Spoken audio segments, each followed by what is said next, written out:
Item ಯಾವುದೇ ಇರಲಿ try ಮಾಡಿ ಆಚಿ ಚಿಕನ್ ಮಸಾಲಾ. ನಮಸ್ಕಾರ ವೀಕ್ಷಕರೇ, ರಾ ಡಿಬೇಟ್ಗೆ ಸ್ವಾಗತ. ನಾನು ರಾಧಾ ಹಿರೇಗೌಡರ್.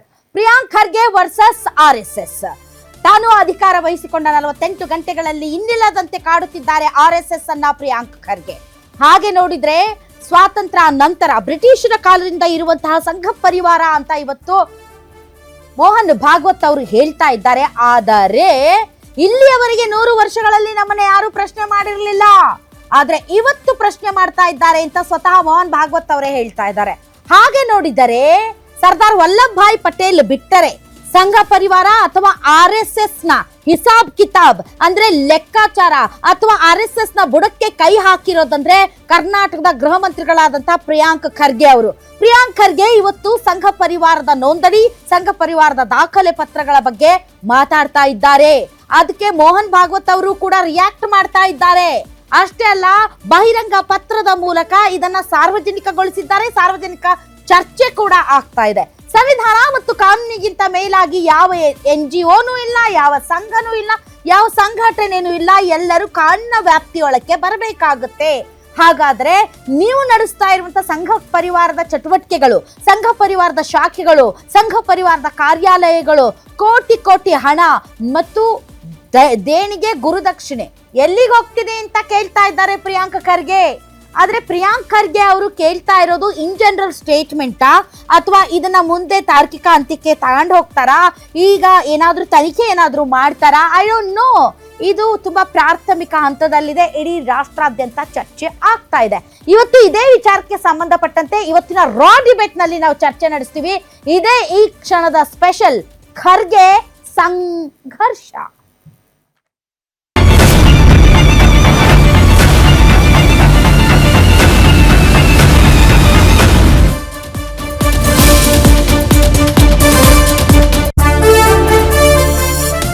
ರಾಜ್ಯದಲ್ಲಿ ಜೋರಾಯಿತು RSS versus Priyank Kharge fight.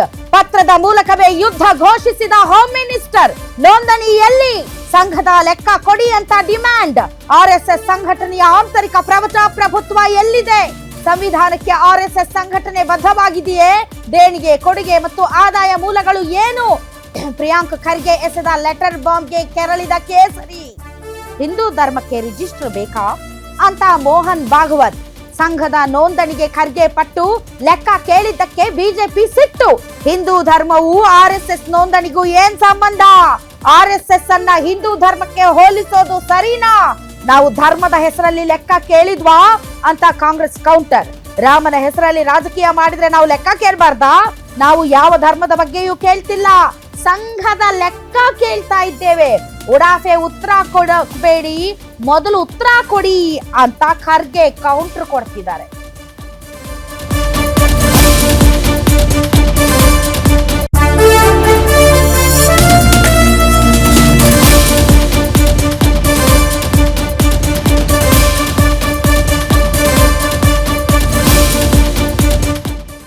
ನಮ್ಮ ದೇಶದಲ್ಲಿ ಒಬ್ಬ ಸಫಾಯಿ ಕರ್ಮಚಾರಿಗೂ ಕೂಡ ಏನಾದರೂ ಸರ್ಕಾರಿ ಸವಲತ್ತು ಬೇಕು ಅಥವಾ ಎಲ್ಲಾನ ಕಸ ಗುಡಿಸ್ಬೇಕು ಅಂದರೆ ರಿಜಿಸ್ಟ್ರೇಷನ್ ಕೇಳ್ತೀರಾ.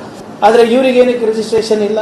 ಪ್ರತಿಯೊಂದು ಚರ್ಚ್ ಇರ್ಬೋದು, ಮಸೀದಿ ಇರ್ಬೋದು, ದೇವಸ್ಥಾನ ಇರ್ಬೋದು, ವ್ಯಕ್ತಿ ಇರ್ಬೋದು, ಕಾರ್ಮಿಕ ಇರ್ಬೋದು, ಸಣ್ಣ ಪುಟ್ಟ ಅಂಗಡಿ ಇರ್ಬೋದು, ಸಣ್ಣ ಪುಟ್ಟ ವ್ಯಾಪಾರಿಗಳಿರ್ಬೋದು, ಎಲ್ಲರೂ ರಿಜಿಸ್ಟ್ರೇಷನ್ ಮಾಡ್ಕೊಂಡು ಕಾನೂನು ಪಾಲನೆ ಮಾಡ್ತಾರೆ. ಇವ್ರು ಮಾಡೋದಿಲ್ಲ. ಏನಾದರೂ ಕೇಳಿದ್ರೆ ನೀವು ಧರ್ಮದ ಹೆಸರು ತರ್ತೀರಾ? ಧರ್ಮಕ್ಕೆ ಇದಕ್ಕೇನ್ರಿ ಸಂಬಂಧ? ಎಲ್ಲ ನಾನು ಹೇಳಿದ್ದೀನ ನೀವು ಧರ್ಮ ರಿಜಿಸ್ಟರ್ ಮಾಡ್ಕೊಳ್ಳಿ ಅಂತ. ಎಲ್ಲಿ ತೋರಿಸ್ಬಿಡಿ. ಇಲ್ಲೆಲ್ಲಿ ಈ ನನ್ನ ಪತ್ರದಲ್ಲಿ ಹಿಂದೂ ಅಂತ ಎಲ್ಲಾದ್ರೂ ಒಂದು ಶಬ್ದ ಬಂದಿದೆಯಾ, ಪದ ಬಂದಿದೆಯಾ, ಧರ್ಮ ಅಂತ ಬಂದಿದೆಯಾ? ಒಂದು ತೋರಿಸ್ಬಿಡಿ ನನಗೆ.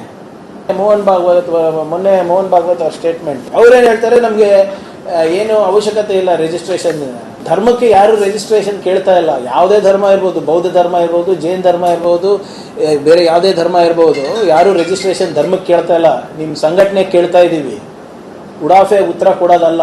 ಯಾವ ಪೇಪರ್ ಇದೆ ತೋರಿಸ್ಬಿಡ್ಲಿ ನನಗೆ. ಬ್ಲಾಂಕೆಟ್ ಇಮ್ಯುನಿಟಿ ಕೊಟ್ಟಿದ್ದಾರ ಇನ್ಕಮ್ ಟ್ಯಾಕ್ಸ್ ಅಪೆಲೇಟ್ ಟ್ರಿಬ್ಯುನಲ್ ಅವರು, IT ದವರು ಕೊಟ್ಟಿದ್ದಾರೇನ್ರಿ ಬ್ಲಾಂಕೆಟ್ ಇಮ್ಯುನಿಟಿ ನಿಮ್ಗೆ ಕಟ್ಟಬಾರ್ದು ಅಂತ? ಕೊಟ್ಟಿದ್ರು ಯಾವ ಅಡಿನಲ್ಲಿ ಕೊಟ್ಟಿದ್ದಾರೆ? ನಮ್ದು ಎಲ್ಲರಿಗೂ ಒಂದು ಕಾನೂನು, ಅವ್ರೊಬ್ರಿಗೆ ಒಂದು ಕಾನೂನು. ಬಾಡಿ ಆಫ್ ಇಂಡಿವಿಜುವಲ್ಸ್ ಆದ ತಕ್ಷಣ ಅವ್ರು ಎಷ್ಟೇ ಆರ್ಥಿಕ ವ್ಯವಹಾರಗಳು ಮಾಡ್ಕೊಂಡ್ರು ಕೂಡ ಅವ್ರನ್ನ ರಿಜಿಸ್ಟ್ರೇಷನ್ ಎಕ್ಸ್ಕ್ಲೂಡ್ ಮಾಡಬೇಕು, ಅವ್ರಿಗೆ ವಿನಾಯಿತಿ ಕೊಡ್ಬೇಕು ಅಂತ ಹೆಂಗೆ ಸಾಧ್ಯ ಆಗುತ್ತೆ? ಯಾಕೆಂದ್ರೆ RSS ಬರೀ ಕಲ್ಚರಲ್ ಆರ್ಗನೈಸೇಷನ್ ಅಲ್ಲ, ಹೆಸರು ಕಲ್ಚರಲ್ ಆರ್ಗನೈಸೇಷನ್ ಇದ್ರೂ ಕೂಡ ಅದೊಂದು ಪೊಲಿಟಿಕಲ್ ಆರ್ಗನೈಸೇಷನ್. ಅವರು ಬಿಜೆಪಿ ಅವ್ರಿಗೋಸ್ಕರ ಎಲ್ಲ ಎಲೆಕ್ಷನ್ ಕೆಲಸ ಮಾಡೋದು ಚೆನ್ನಾಗಿ ಗೊತ್ತೇ ಇದೆ. ಅಷ್ಟೊಂದು ಜನ ಕಾರ್ಯಕರ್ತರಿದ್ದಾರೆ, ಅವ್ರನ್ನೆಲ್ಲ ಮೇಂಟೈನ್ ಮಾಡಬೇಕು. ಪ್ರತಿಯೊಂದು ಸಿಟಿನಲ್ಲೂ ಕೂಡ ಅವ್ರಿಗೆ ಕೋಟ್ಯಾಂತರ ರೂಪಾಯಿ ಬೆಳೆ ಬಾಳುವಂತ ಆಸ್ತಿಗಳಿವೆ, ಕಟ್ಟಡಗಳಿವೆ, ಎಲ್ಲಿಂದ ಬಂತು?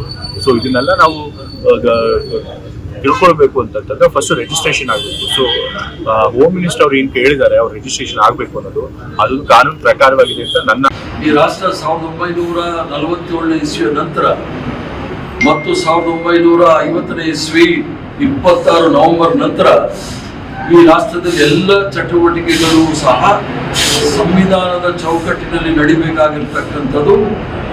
ಅದು ನಾವೇ ಅರ್ಪಿಸ್ಕೊಂಡಿರ್ತಕ್ಕಂಥ ಸಂವಿಧಾನದ ಮೂಲಕ ಮಾಡಬೇಕಾಗಿದೆ. ಯಾವುದಾದ್ರೂ ಸಂಘಟನೆ ಸಾರ್ವಜನಿಕವಾಗಿ ಏನಾದರೂ ಕಾರ್ಯಪ್ರವೃತ್ತರಾಗಬೇಕಾದ್ರೆ ಅವರು ಸಂಘಟನೆಯನ್ನ ನೋಂದಾಯಿಸಬೇಕಾಗುತ್ತೆ. ಸಂಘಟನೆಯನ್ನು ನೋಂದಾಯಿಸದೆ ಸಂಘಟನೆಯಲ್ಲಿ ಯಾವ ಸದಸ್ಯರು ಯಾರ್ಯಾರು ಅನ್ನೋದು ಗೊತ್ತಾಗೋದಿಲ್ಲ. ಆದ್ರಿಂದ ಒಂದು ರಿಜಿಸ್ಟರ್ಡ್ ಬಾಡಿ ಅಂತ ಏನು ಹೇಳ್ತೀವಿ, ನೋಂದಾಯಿತ ಸಂಘಟನೆಗಳಾದ್ರೆ ಅವ್ರಿಗೆ ಅಕೌಂಟಬಿಲಿಟಿ, ಯಾರು ಜವಾಬ್ದಾರರು, ಇವರ ಕಾರ್ಯಕ್ರಮಗಳಿದೆ ನೋಡಿ. ಅದು ಬಹಿರಂಗ ಪಡಿಸದೇನೆ ಹಲವಾರು ಕಾರ್ಯಕ್ರಮಗಳನ್ನ ಮಾಡ್ತಾ ಇರ್ತಾರೆ. ಅವರ ಸದಸ್ಯ ಯಾರು ಅಂತ ಗೊತ್ತಾಗೋದಿಲ್ಲ. ಅವ್ರು ತಪ್ಪು ಮಾಡಿದ್ರೆ And we are not secretive, we are working on open ground. We are calling people and telling them about Sangha. This is politics and all these gimmicks are being tried. We will do that. We are used to it. So it doesn't need any restrictions. Hindu Dharma is not registered. Many things are not registered. Those who want to have funds from the government, they require registration. That has to be there. But Sangha, government knows Sangha is there. Government banned us twice, and that ban was released. So government knows they banned RSS. That means they knew RSS is there. RSS is recognized. Priyank ಖರ್ಗೆಯವರಾಗಿ ಪತ್ರ ಬರೆದಿದ್ದರೆ ಅವರು ಸಂಘವನ್ನು ತಿಳ್ಕೊಳ್ಳೋದಕ್ಕೆ ಸರಳವಾಗಿರುವ ಸುಲಭ ಮಾರ್ಗ ಸಂಘದ ಶಾಖೆಗೆ ಬರೋದು. ಅದು ಅನುಭವವೇದ್ಯವಾಗಿರ್ತಕ್ಕಂಥ ಸಂಗತಿ ಆಗತ್ತೆ.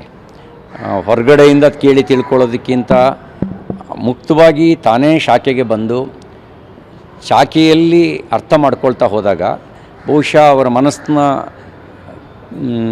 ಕ್ಲೇಬ್ಯ, ಕಲ್ಮಶ ಇವೆಲ್ಲವೂ ದೂರ ಆಗಲಿಕ್ಕೆ ಸಾಧ್ಯ ಆಗುತ್ತೆ. ಸಂಘದ ದೃಷ್ಟಿಯಲ್ಲಿರುವಂಥ ಅವರ ಮನಸ್ಸಿನ ಮನೋಭಾವನೆ ಬದಲಾಗತ್ತೆ. ಇದು ಸರಳ ಮಾರ್ಗ. ಇನ್ನು ನಿಮ್ಮ ಹಳೆಯ ಚಿನ್ನದ ಒಡವೆನ ಅಧಿಕ ಬೆಲೆಗೆ ಮಾರಬೇಕೆ? ಆಟಿಕಾಗೆ ಕಾಲ್ ಮಾಡಿ 8880 300 300. Attica Gold Company.